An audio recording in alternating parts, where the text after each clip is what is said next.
ఒత్తిడి కోసం తెలంగాణ రాష్ట్ర ప్రభుత్వం తరఫున మేము ఇక్కడికి రావడం జరిగింది.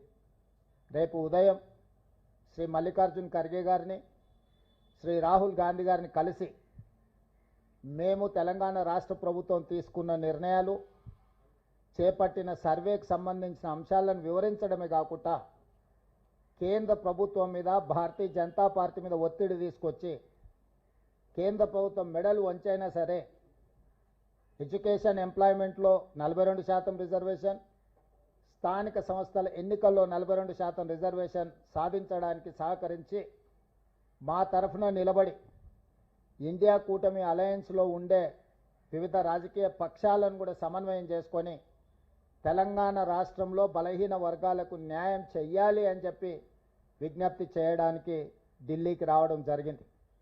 రేపు ఉదయం రాజ్యసభ, లోక్సభ నాయకులకు వివరించి రేపు సాయంత్రం కాంగ్రెస్ పార్టీకి సంబంధించిన లోక్సభ, రాజ్యసభ ఎంపీలకు కూడా ఈ సర్వేకి సంబంధించిన చేపట్టిన చర్యలను మొదటి రోజు నుంచి చివరి రోజు వరకు ప్రక్రియలో చేపట్టిన వివరాలను అన్నిటిని కూడా వివిధ రాష్ట్రాలకు సంబంధించిన పార్లమెంట్ సభ్యులకు వివరించాలని ఈరోజు నిర్ణయం తీసుకున్నాము.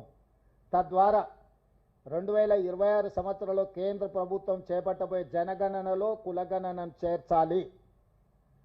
కేంద్ర ప్రభుత్వాన్ని ఖచ్చితంగా ఒత్తిడి తీసుకొచ్చి ఈ దేశ జనాభాను మొత్తం 100 సంవత్సరాల నుంచి ఎదురు చూస్తున్న జనగణనలో కులగణనను చేర్చడానికి అవసరమైన ప్రణాళికలు కూడా సిద్ధం చేయడానికి రేపు సాయంత్రము వివిధ రాష్ట్రాలకు సంబంధించిన పార్లమెంట్ సభ్యులకు ఏ విధంగా ఈ జనగణనలో కులగణనను చేపట్టవచ్చు, తెలంగాణ రాష్ట్రం చేపట్టిన అన్ని వివరాలను కూడా వాళ్ళకి వివరించి ఈ దేశానికే తెలంగాణ రాష్ట్రం ఒక మోడల్గా, తెలంగాణ మోడల్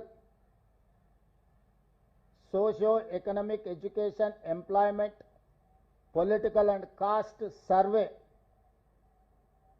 ఒక రోల్ మోడల్గా ఈ దేశానికి ఈరోజు మేము ఒక దిక్సూచిగా నిలబడదలుచుకున్నాం. దానికి సంబంధించి కేంద్ర ప్రభుత్వం మీద ఒత్తిడి తీసుకురావడానికి కార్యాచరణను తీసుకున్నాము.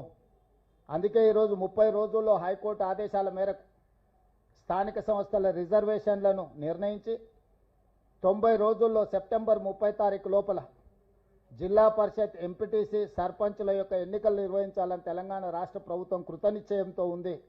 దాన్ని సాధించాలి అంటే కేంద్ర ప్రభుత్వం మా రిజర్వేషన్లను ఆమోదించాలి. కేంద్ర ప్రభుత్వం ఆమోదించాలి అంటే కేంద్ర ప్రభుత్వం మీద ఒత్తిడి తీసుకురావాలి. కేంద్ర ప్రభుత్వం మీద ఒత్తిడి తేవాలి అంటే